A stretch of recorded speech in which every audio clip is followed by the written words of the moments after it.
The morning sun cast long shadows across the cobblestone streets of downtown Manchester as Royal Guard Thomas Mitchell began his routine patrol.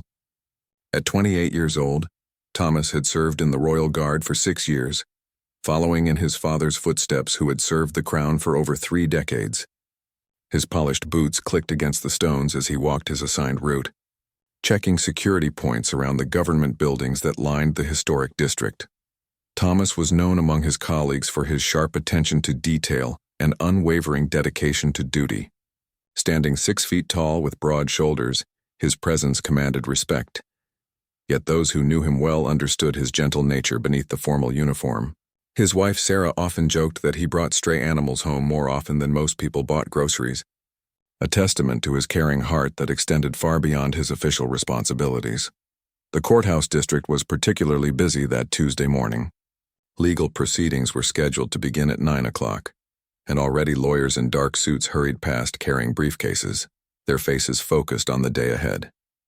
Thomas had been assigned to this area specifically because of recent concerns about public safety. There had been reports of unusual activity in the neighborhood, though nothing concrete enough to warrant major alarm. As Thomas rounded the corner near the old oak tree that had stood sentinel outside the courthouse for over a century, something caught his eye. At first it appeared to be a bundle of discarded clothing near the building's side entrance.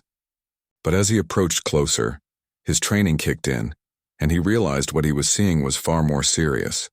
A young girl, appearing to be no more than 12 years old, lay crumpled against the cold stone steps.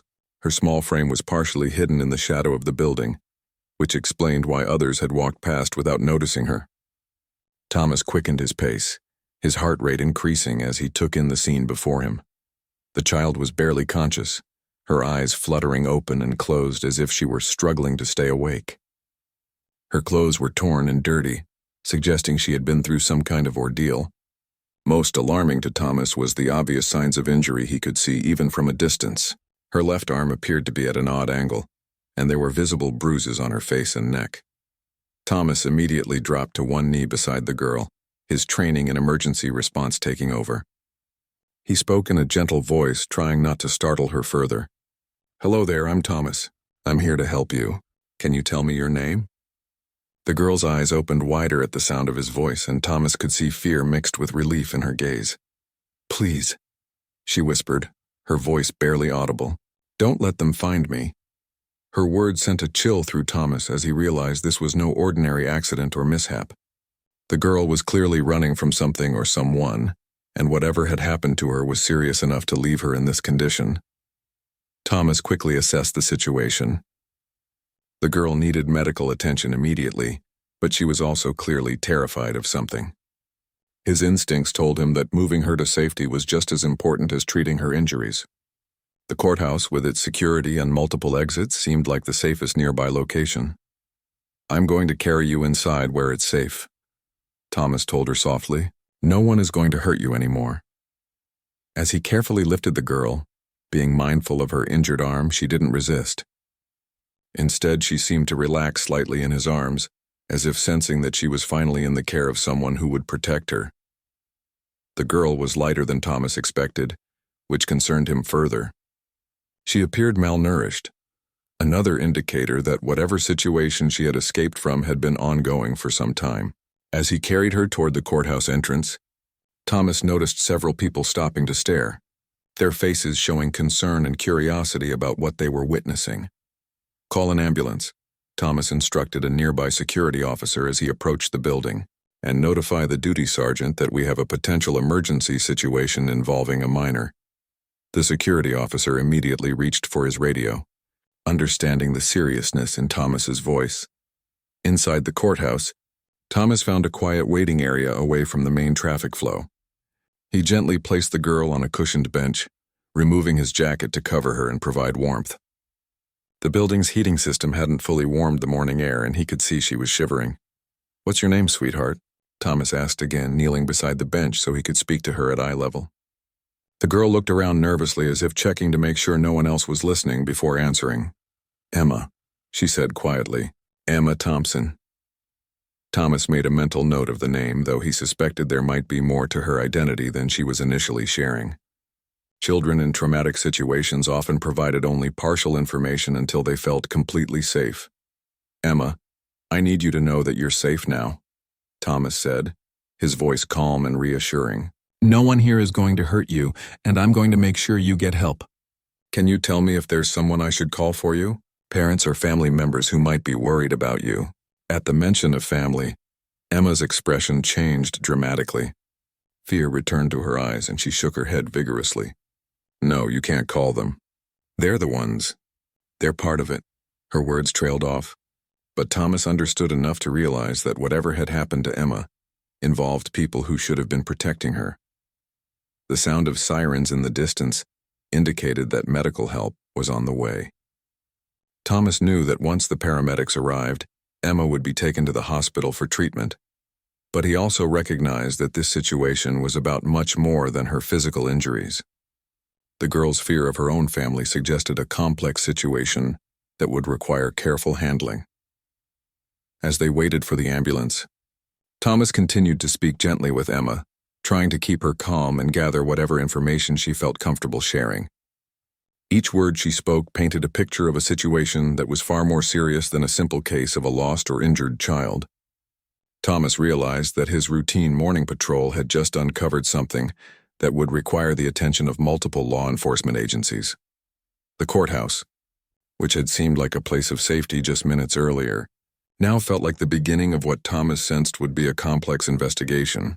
Emma's presence there was no coincidence, and her words about not letting them find her suggested that whoever had hurt her might still be looking for her. Thomas remained by Emma's side, his protective instincts in full force, knowing that what happened next would be crucial for both her immediate safety and long-term well-being. The Royal Guard, who had started his day with a routine patrol, had become the first line of defense for a child whose story was just beginning to unfold. The ambulance arrived within minutes, its flashing lights casting red and blue patterns across the courthouse walls. Two paramedics rushed through the entrance carrying their emergency equipment, their faces professional but concerned as Thomas briefed them on Emma's condition. The lead paramedic, a woman named Carol with kind eyes and graying hair, immediately knelt beside Emma.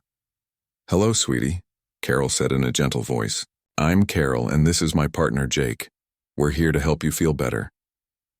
Emma looked nervously between the paramedics and Thomas, clearly uncertain about trusting new people.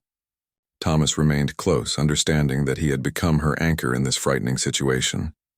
While Carol began examining Emma's injuries, Jake pulled Thomas aside for a private conversation. "What exactly did you find?"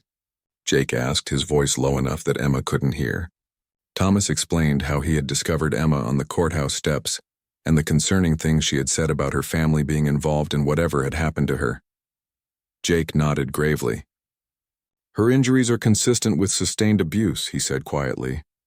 "This isn't from a single incident. Look at the bruising patterns and the way she's protecting her ribs. This child has been hurt repeatedly over time." The paramedic's assessment confirmed Thomas's worst fears about Emma's situation. As Carol continued her examination, she discovered additional injuries that weren't immediately visible. Emma had rope burns around her wrists and ankles, suggesting she had been restrained. There were also signs of malnutrition that indicated she hadn't been receiving proper care for weeks, possibly months. "Emma, we need to take you to the hospital so the doctors can help you feel better," Carol explained. "This nice guard Thomas can come with us if you'd like." Emma's eyes immediately sought Thomas's face and she nodded quickly. It was clear that she trusted him and feared being separated from the one person who had shown her kindness. During the ambulance ride to Manchester General Hospital, Emma began to open up slightly. With Thomas holding her uninjured hand and Carol monitoring her vital signs, she started sharing fragments of her story. "They kept me in the basement," she whispered, her voice so quiet that Thomas had to lean closer to hear. There were others there too, but they took them away. Thomas felt his blood run cold. Emma's words suggested something far more sinister than family abuse. The mention of other children in a basement where they were being held painted a picture of organized criminal activity. He exchanged a meaningful look with Carol, who had also heard Emma's revelation. "How did you get away, Emma?" Thomas asked gently, not wanting to push too hard but recognizing the importance of gathering information while her memory was fresh. Emma closed her eyes for a moment as if reliving the experience was painful. "The lock was broken on the door," she said. "I heard them talking upstairs about moving everyone to a different place. I knew it was my only chance." Emma explained how she had managed to slip out during the early morning hours when her captors were distracted. She had run for what felt like hours before collapsing near the courthouse. At the hospital, a team of medical professionals immediately took charge of Emma's care. Dr. Sarah Chen, a pediatric specialist with extensive experience in trauma cases, conducted a thorough examination while Thomas waited in the hallway. The social services department was also notified, and within an hour, a caseworker named Michael Rodriguez arrived to begin the process of ensuring Emma's protection. Thomas found himself pacing the hospital corridor, unable to shake the feeling that time was critical. If Emma was telling the truth about other children being held captive, every moment that passed increased the danger they faced. He made the decision to contact his supervisor, Sergeant James Walsh, to report the situation and request immediate action. Sergeant Walsh arrived at the hospital accompanied by Detective Inspector Laura Morrison from the Criminal Investigation Division. Detective Morrison was known for her expertise in cases involving crimes against children, and her presence indicated that law enforcement was taking Emma's claim seriously. "Guard Mitchell," Detective Morrison said as she approached Thomas, "I understand you're the one who found this child. I need you to walk me through everything that happened, every word she said, every detail you observed." Thomas provided a comprehensive account, emphasizing Emma's fear of her family and her statements about other children. When Dr. Chen emerged from Emma's examination room, her expression was grave. "The child has suffered extensive trauma," she reported. "Multiple injuries in various stages of healing, signs of prolonged confinement and severe malnutrition. This is consistent with long-term captivity and abuse." Detective Morrison nodded grimly. "We need to speak with Emma as soon as possible, but I want to do it carefully. She's clearly traumatized and we don't want to cause additional harm." The detective understood the delicate balance between gathering crucial information and protecting a vulnerable child's mental health. Thomas was allowed to be present during the initial interview, as Emma continued to refuse to speak unless he was in the room. Detective Morrison sat across from Emma's hospital bed, her voice gentle but professional. "Emma, I'm Detective Morrison. I investigate cases where children have been hurt, and I want to help you and any other children who might be in danger." Emma looked at Thomas, who nodded encouragingly, before turning back to the detective. "There were 5 other kids in the basement with me," she said, her voice growing stronger as she spoke. 2 boys and 3 girls. They're all younger than me. The people who kept us there said they were going to take us somewhere far away, where no one would ever find us." The detective leaned forward slightly. "Emma, this is very important. Do you remember anything about the house where you were kept? What did it look like? What did the people look like?" Emma's description painted a picture of a 2-story house with a red door, located near a factory that made loud noises during the day. "The woman had short blonde hair and always wore a gold bracelet," Emma continued. "The man was tall and had a scar on his cheek. They called each other by names, but I don't think they were their real names. She called him boss and he called her nurse."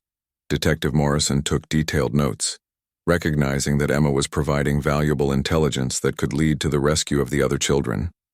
The descriptions Emma provided were specific enough that they might be able to identify the perpetrators and locate the house where the children were being held. As the interview continued, Emma revealed more disturbing details about the operation. The children were being prepared for what the captors called relocation, which Detective Morrison recognized as likely trafficking terminology. The mention of medical examinations conducted by the woman called nurse suggested a level of organization that indicated this was part of a larger criminal network. Thomas remained silent during most of the interview, but his presence seemed to give Emma the strength she needed to continue sharing her story. When she became overwhelmed or frightened, she would look to him for reassurance, and he would offer a gentle nod or quiet word of encouragement. By the end of the interview, Detective Morrison had enough information to begin organizing an immediate response.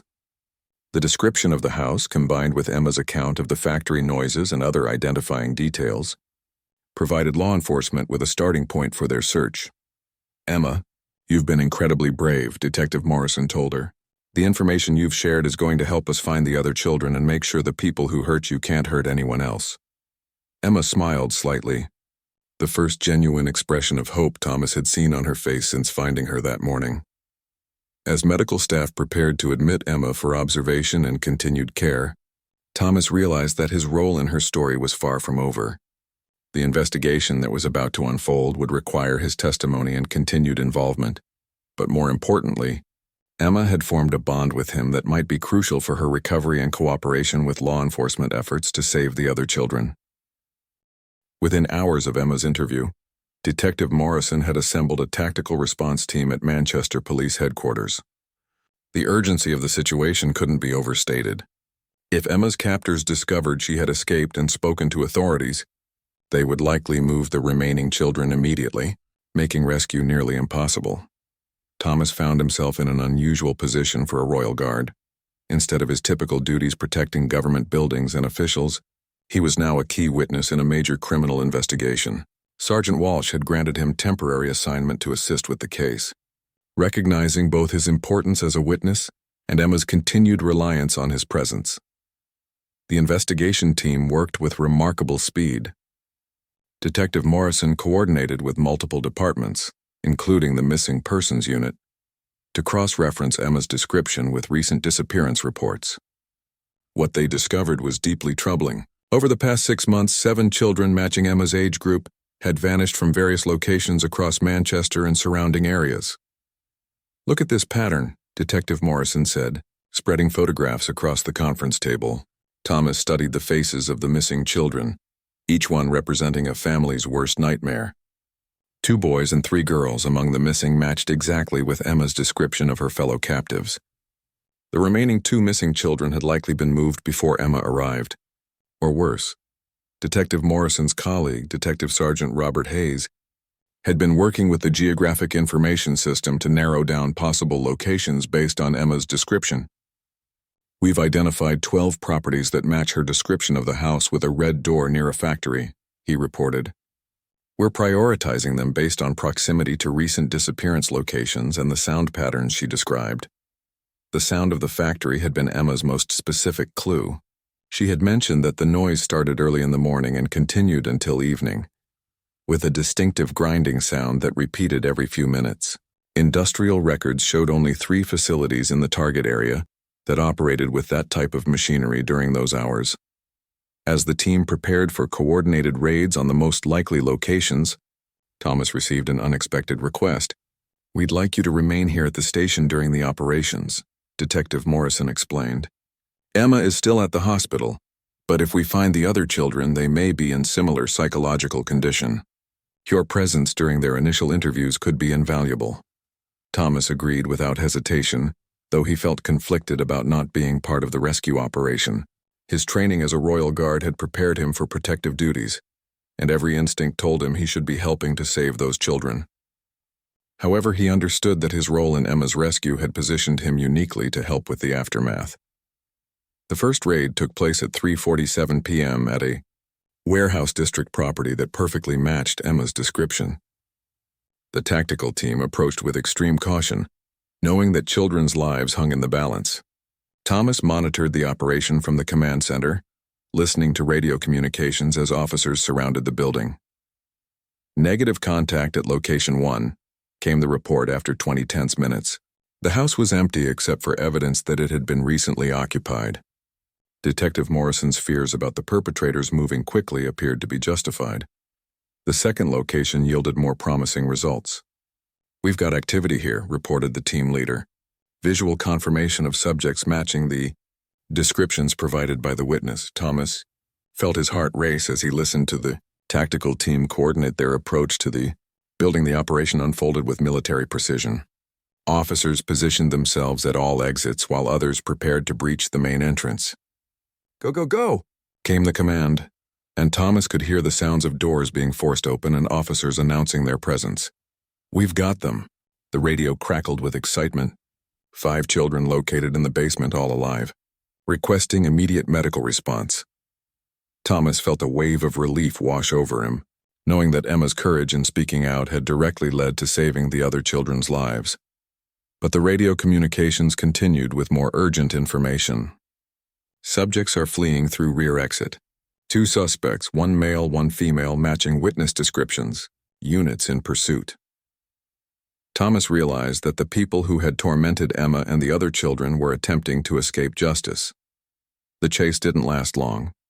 Within minutes, reports came back that both suspects had been apprehended 3 blocks from the house.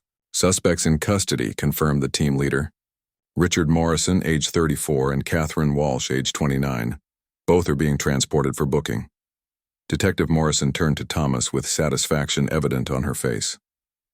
Thanks to Emma's bravery and your quick thinking this morning, we've rescued 5 children and captured their captors. This is exactly the kind of outcome we hope for but don't always achieve. The rescued children were immediately transported to Manchester General Hospital, the same facility where Emma was recovering. Thomas accompanied Detective Morrison to the hospital, knowing that the next few hours would be crucial for both the investigation and the children's well-being. At the hospital, Thomas was reunited with Emma, who had been anxiously waiting for news about her fellow captives. When Detective Morrison told her that all 5 children had been found safe, Emma broke down in tears of relief. "Are they really okay?" she asked repeatedly, needing constant reassurance that her friends were truly safe. "They're all here in the hospital now, getting the same good care you're receiving," Thomas assured her.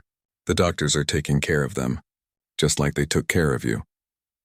Emma's relief was visible as the weight of worrying about the other children lifted from her small shoulders. As the other rescued children underwent medical examinations, Thomas found himself thinking about the investigation that had unfolded so rapidly. From his chance discovery of Emma on the courthouse steps to the successful rescue operation, everything had happened within a single day. It was remarkable how quickly law enforcement had mobilized when provided with credible information about children in danger.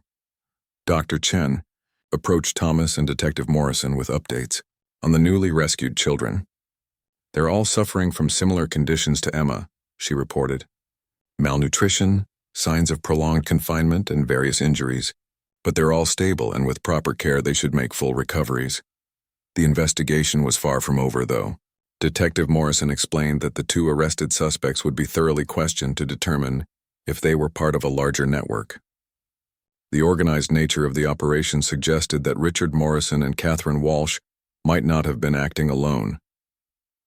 "We'll need to interview all the children once they've had time to rest and feel safe," Detective Morrison told Thomas. "Your presence during those interviews could be crucial. The children have heard about how Emma was rescued by you, and they may feel more comfortable speaking if you're there." As the day drew to a close, Thomas reflected on how dramatically his routine morning patrol had changed course. He had started the day as a Royal Guard following his assigned duties. But by evening, he had become an integral part of a major criminal investigation and child rescue operation. Emma's words from earlier in the day echoed in his mind. "Don't let them find me." Not only had Thomas ensured that Emma's captors couldn't find her, but her brave decision to speak out had led to the rescue of 5 other children and the arrest of their tormentors. The courthouse steps where he had found her that morning now seemed like the starting point of a story that had saved multiple young lives. The investigation would continue, with more interviews, evidence collection, and likely additional arrests as the full scope of the criminal operation became clear. But for now, Thomas allowed himself a moment of satisfaction knowing that 6 children who had started the day in captivity were now safe, and the people who had harmed them were in custody facing justice. The next morning brought new revelations that would expand the investigation far beyond what anyone had initially imagined. Thomas arrived at the hospital early to check on Emma and the other rescued children, but Detective Morrison intercepted him with urgent news. "We need to talk," she said, her expression more serious than he had seen before. In a private conference room at the hospital, Detective Morrison spread out documents and photographs that painted a disturbing picture. "The interrogation of our 2 suspects has revealed something much bigger than we thought," she began. "This wasn't just a local operation. We're looking at what appears to be part of an international trafficking network." Thomas studied the materials before him. Catherine Walsh, the woman Emma had described as nurse, had provided detailed information about the organization, in exchange for a reduced sentence. Her revelations were staggering. The house where the children had been held was just one of several safe houses operated by the network across northern England.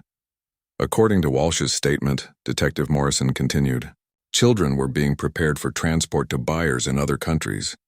The medical examinations Emma mentioned weren't for health care. They were evaluating the children for specific preferences of potential buyers. Thomas felt sick as the full horror of the situation became clear. The investigation had triggered involvement from the National Crime Agency and Interpol. What had started as Thomas's discovery of an injured child had uncovered a sophisticated criminal enterprise that spanned multiple countries and involved dozens of perpetrators. The basement where Emma and the others had been held was just one small piece of a much larger operation. Richard Morrison, despite his name matching Detective Morrison's, was no relation to the investigating officer. His interrogation had been more challenging, as he maintained his innocence and claimed to be merely following orders from higher-level organizers. However, evidence found at the house contradicted his claims and linked him directly to the abuse of the children. We've identified at least 6 other locations across England and Scotland where similar operations were taking place, Detective Morrison explained. Coordinated raids are being planned for this afternoon. This has become the largest child trafficking investigation in recent British history.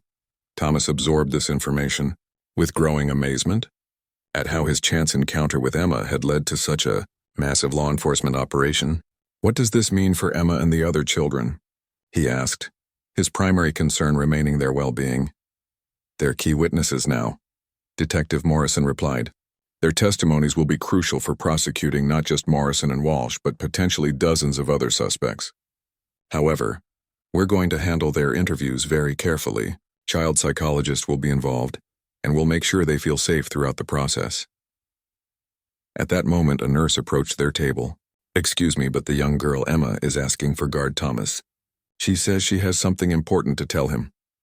Thomas immediately stood to follow the nurse, with Detective Morrison close behind. In Emma's hospital room, they found her sitting up in bed, looking more alert than she had since her rescue.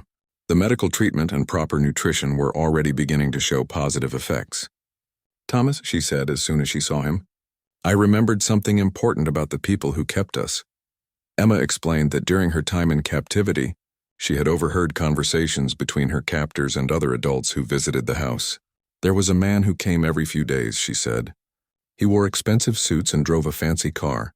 The others were scared of him. They called him the director. Detective Morrison leaned forward with interest. Can you describe this man, Emma? Emma provided a detailed description of a well-dressed man in his 50s, with silver hair and a distinctive accent that she thought might be foreign. She had also noticed that he carried a briefcase with unusual markings on it. He talked about numbers and schedules, Emma continued. He would look at all of us kids and write things down in a notebook. Once I heard him talking on his phone about shipments and delivery dates. Emma's observations provided crucial intelligence about the organizational structure of the trafficking network. The information Emma provided matched intelligence that other law enforcement agencies had been developing about a suspected trafficking coordinator known only by the code name Director. Emma's first-hand account was the first direct witness testimony they had obtained about this individual. Emma, you're being incredibly brave by sharing this information, Thomas told her. This is going to help a lot of other children who might be in danger. Emma smiled at his praise, but Thomas could see that reliving these memories was taking an emotional toll on her. Dr. Chen joined them in the room to check on Emma's condition. Her physical recovery is progressing well, the doctor reported. However, the psychological trauma will require long-term care. I'm recommending that she be placed with a specialized foster family trained in helping children who have experienced severe trauma. The mention of foster care brought a look of worry to Emma's face. Will I still be able to see Thomas? She asked.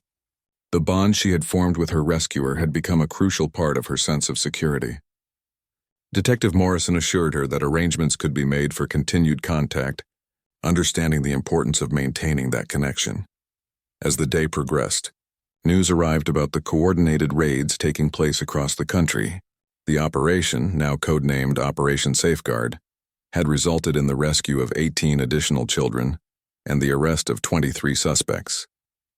The scope of the trafficking network was even larger than initially suspected. Thomas found himself in regular communication with law enforcement agencies across Europe as the investigation revealed international connections. Children rescued in Manchester had been trafficked from Ireland and Scotland. The network had been operating for at least 2 years, potentially affecting hundreds of children. Emma's fellow survivors were also beginning to provide additional information as they recovered from their ordeal. Each child's testimony added pieces to the puzzle of how the network operated. The information they provided was helping law enforcement understand the full scope of the criminal organization. Late in the afternoon, Detective Morrison received a call that would change the direction of the investigation dramatically. "We've identified the director," she announced to Thomas after ending her phone conversation. "His real name is Viktor Kozlov, a Russian national with connections to organized crime networks across Eastern Europe." Kozlov's identification had come through international cooperation between British authorities and Europol. Emma's description of the distinctive briefcase had matched intelligence photos taken during surveillance operations in other countries. Her observations had provided the final piece needed to confirm his identity. "This is bigger than we imagined," Detective Morrison said. "Kozlov is wanted by authorities in 6 different countries for various crimes including human trafficking, money laundering, and racketeering. The children you helped rescue were part of an operation that spans half of Europe." Thomas realized that Emma's decision to trust him with her story had not only saved the 5 children held with her, but had potentially disrupted a criminal network that had been destroying the lives of children across multiple countries. The injured girl he had carried to safety on the courthouse steps had become the key witness in one of the largest criminal investigations in recent memory. As evening approached, Thomas visited each of the rescued children to check on their progress. They all knew him as Emma's guard, and his presence seemed to comfort them. Dr. Chen had noted that the children showed signs of increased calm and cooperation. When Thomas was present during their medical treatments, the investigation was expanding rapidly, but Thomas knew that the most important outcome had already been achieved. 6 children who had been trapped in a nightmare were now safe, receiving medical care and psychological support. The criminal network that had harmed them was being systematically dismantled by law enforcement agencies across multiple countries. Emma's courage in speaking out had transformed Thomas's routine morning patrol into the beginning of an international investigation that would ultimately protect countless other children from similar fates. 3 weeks after the initial rescue, the investigation had grown into an international operation involving law enforcement agencies from 12 countries. Thomas found himself in the unusual position of being a royal guard, who was also a key witness in what the media had dubbed Operation Safeguard, one of the largest child trafficking cases in European history. The courthouse where Thomas had first found Emma had become the central location for coordinating the legal proceedings. Prosecutors from multiple jurisdictions were working together to ensure that all the rescued children's testimonies could be used effectively against the various suspects who had been arrested across Europe. Emma's recovery had been remarkable. The combination of proper medical care, psychological counseling, and the stability of knowing she was safe had helped her regain much of her natural resilience. She had been placed with the Henderson family, experienced foster parents who specialized in caring for children who had survived trafficking situations. "She asks about you every day," Mrs. Henderson told Thomas during one of his visits. "You've become a symbol of safety for her. Dr. Martinez says that maintaining your relationship has been crucial for her healing process." Dr. Martinez was the child psychologist who had been working with Emma since her rescue. Thomas had been visiting Emma twice a week, with the approval of both the Henderson family and the investigative team. These visits served multiple purposes. They supported Emma's emotional recovery, they helped maintain her cooperation with the ongoing investigation, and they allowed Thomas to stay informed about details that might be relevant to the case. During one of these visits, Emma shared information that would prove to be crucial for the prosecution's case. "I remember more about the notebook the director carried," she told Thomas and Detective Morrison. "It had names and numbers in it, but also pictures.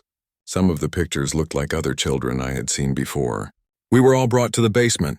Emma's Description of the notebook content suggested that Viktor Kozlov maintained detailed records of the trafficking operation, including photographs and identifying information about victims.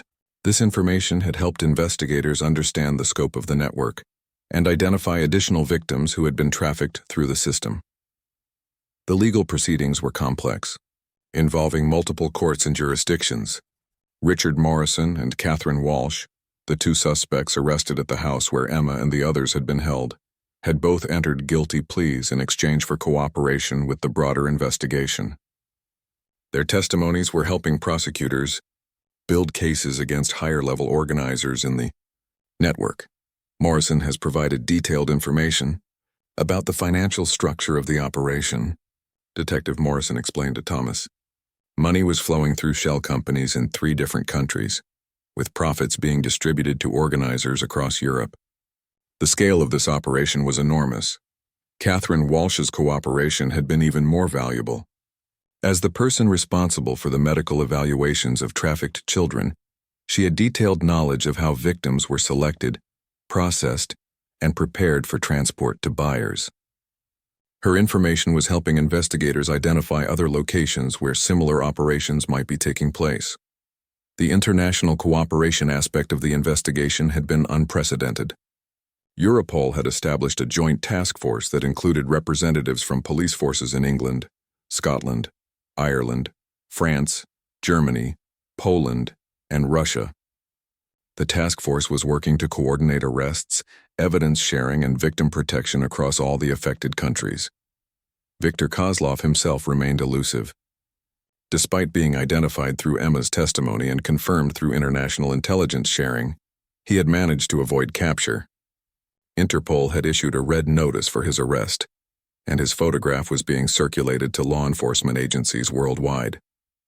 Kozlov is sophisticated, Detective Morrison explained to Thomas.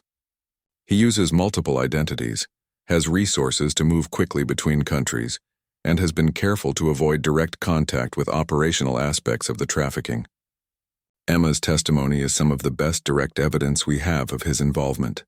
The other rescued children had also been making progress in their recovery. All 5 had been placed in specialized foster care situations, and child psychologists reported that they were responding well to treatment. Like Emma, they had formed positive associations with Thomas, seeing him as a symbol of the safety and protection they had found after their rescue. Thomas had been asked to participate in the testimony preparation process for all 6 children. His presence during practice sessions helped the children feel more comfortable with the legal proceedings they would eventually face. The prosecutors were working to minimize the trauma associated with testifying, while ensuring that the children's accounts could be effectively presented to juries. We're using closed-circuit television for most of the testimony, explained Crown Prosecutor Janet Phillips. The children will be in a separate room with you and a child advocate, speaking to cameras rather than facing the defendants directly. This approach has been proven to reduce trauma while maintaining the legal validity of their testimony. The preparation process had revealed additional details about the trafficking network's operations. Each child's account provided unique insights into different aspects of how the organization functioned. Some had been held at the Manchester location longer than others, while some had been transferred between multiple locations before arriving at the house where Thomas had ultimately led to their rescue. One of the rescued boys, 10-year-old Marcus, had provided information about another facility where he had been held before being moved to Manchester. His description led to the discovery of an abandoned warehouse in Birmingham, where evidence of the trafficking operation was found. Even though it was no longer in active use, the financial investigation had been equally revealing. Forensic accountants working with the task force had traced money flows that showed the trafficking network had generated millions of pounds in profits over the past 3 years. The scale of the operation suggested that hundreds of children had likely been victimized by the organization. The money trail leads to legitimate businesses that were being used as fronts, Detective Morrison explained to Thomas. Everything from import-export companies to cleaning services were being used to launder the profits from trafficking.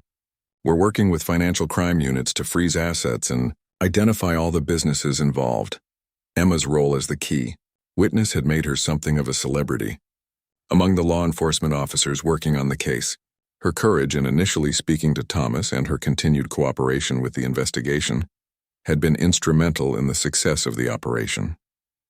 However, the investigators were careful to protect her identity from public attention. The media coverage of Operation Safeguard had been extensive, but authorities had successfully kept the children's identities confidential. Thomas had been interviewed by several news outlets, though he was careful to focus on the law enforcement response rather than details about the victims. Guard rescues child, uncovers international trafficking network, read one headline. Another proclaimed, Royal Guard's morning patrol leads to largest trafficking bust in decade. While Thomas appreciated the recognition, he consistently redirected attention to the collaborative efforts of multiple law enforcement agencies and the bravery of the children who had testified. As the legal proceedings moved forward, Thomas found himself thinking about the long-term implications of the case. The 6 children he had helped rescue would need years of support and therapy to fully recover from their experiences. The foster families who had taken them in were committed to providing that support, but the psychological scars would likely last for much longer than the physical injuries. Emma had expressed interest in eventually becoming a social worker, saying she wanted to help other children who found themselves in dangerous situations. Her resilience and determination to transform her trauma into a force for helping others impressed everyone who worked with her. The investigation had also led to improvements in how law enforcement agencies share information about suspected trafficking operations.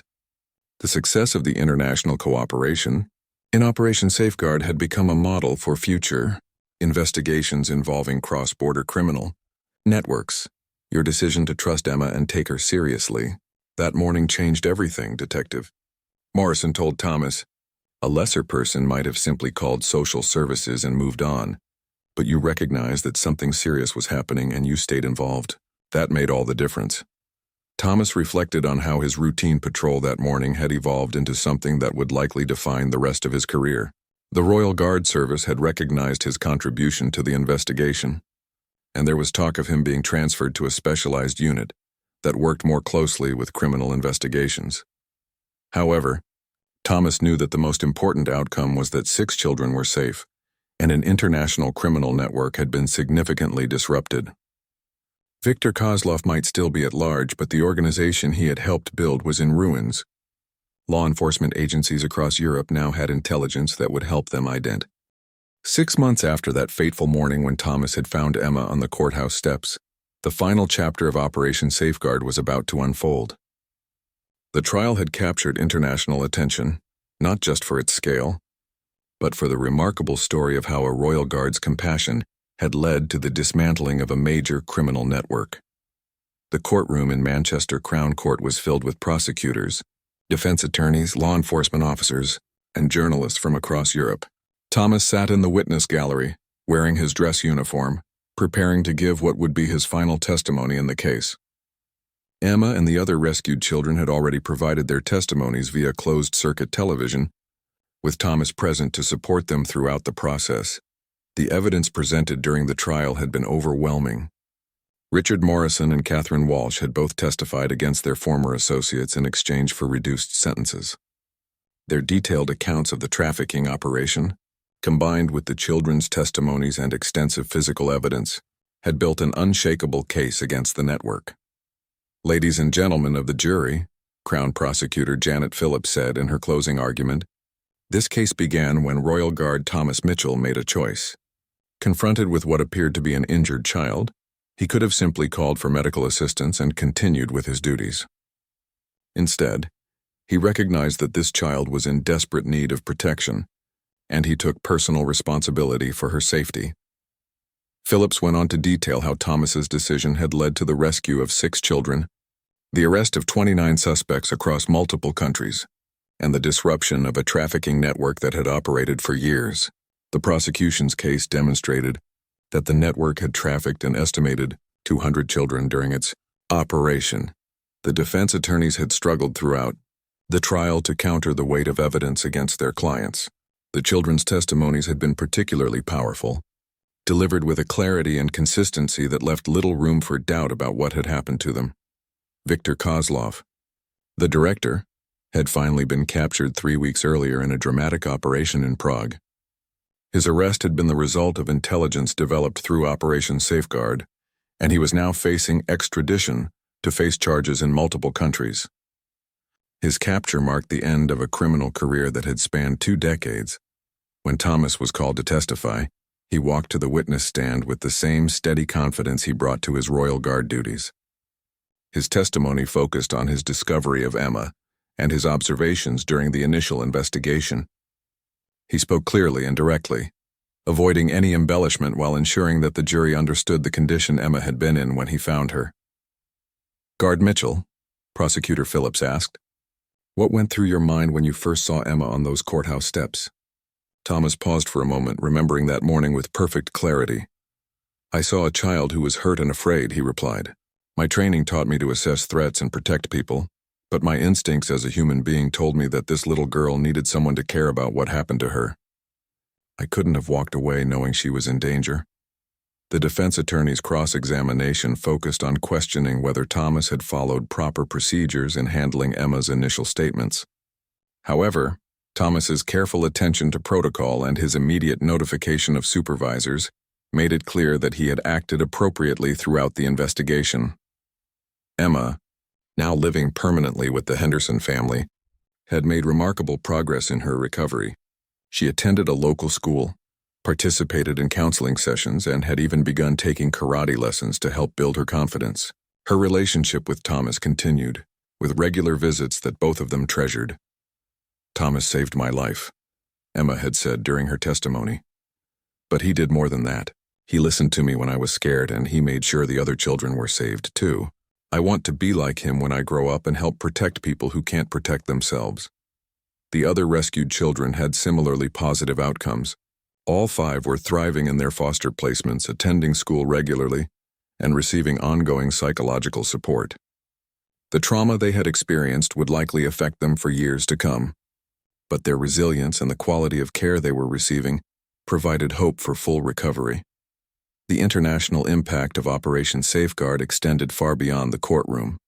Law enforcement agencies across Europe had implemented new protocols for information sharing.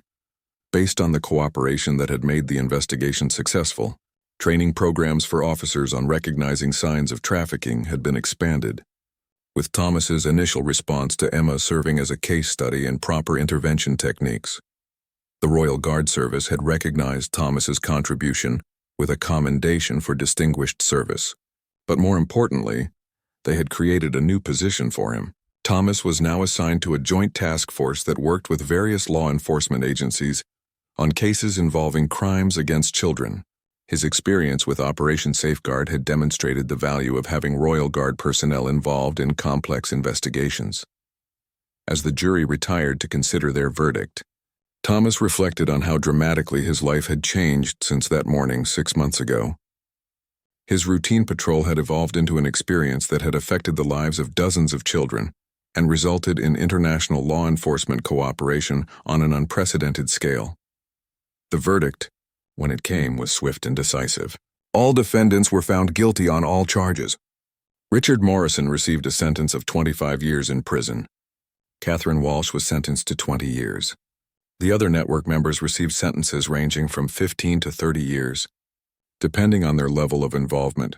Viktor Kozlov's trial was scheduled to begin in 3 months, with prosecutors confident that the evidence developed during Operation Safeguard would result in a life sentence for his crimes across multiple countries.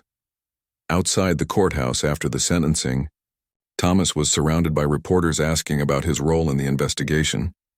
"I was just doing my job," he said repeatedly.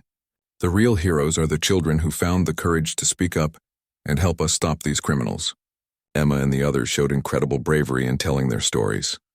Emma, now 12 years old and accompanied by her foster mother, Mrs. Henderson, had been allowed to attend the sentencing. She stood beside Thomas as he spoke to reporters, no longer the frightened, injured child he had found on the courthouse steps, but a confident young girl who had survived an unimaginable ordeal and helped bring her captors to justice. "I'm proud of Thomas," Emma told the reporters. "He kept his promise to keep me safe, and he helped save my friends too.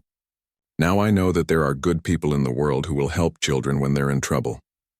As the media attention began to fade and the legal proceedings moved toward their conclusion, Thomas knew that his involvement in Emma's story would continue for years to come. She had become part of his extended family, and he was committed to supporting her as she grew up and pursued her dreams. The investigation that had begun with a Royal Guard's compassionate response to a child in need had evolved into something that would protect countless other children from similar fates. Operation Safeguard had demonstrated that sometimes the most significant events begin with simple acts of human kindness and the courage to do what is right, even when it means stepping outside normal routines. Thomas returned to his duties with the Joint Task Force, knowing that somewhere in the world, there might be other children like Emma who needed someone to notice their plight and take action to help them. The courthouse steps where he had first found Emma served as a daily reminder that being alert to others' suffering and willing to act on their behalf could change not just individual lives, but the course of history itself. The legacy of that morning would continue through Emma's recovery, through the improved law enforcement protocols that had resulted from the investigation, and through Thomas's continued work protecting vulnerable children. It was a legacy built on the foundation of one person's decision to care about a stranger's welfare, and to follow that compassion through to its conclusion, regardless of where it might lead.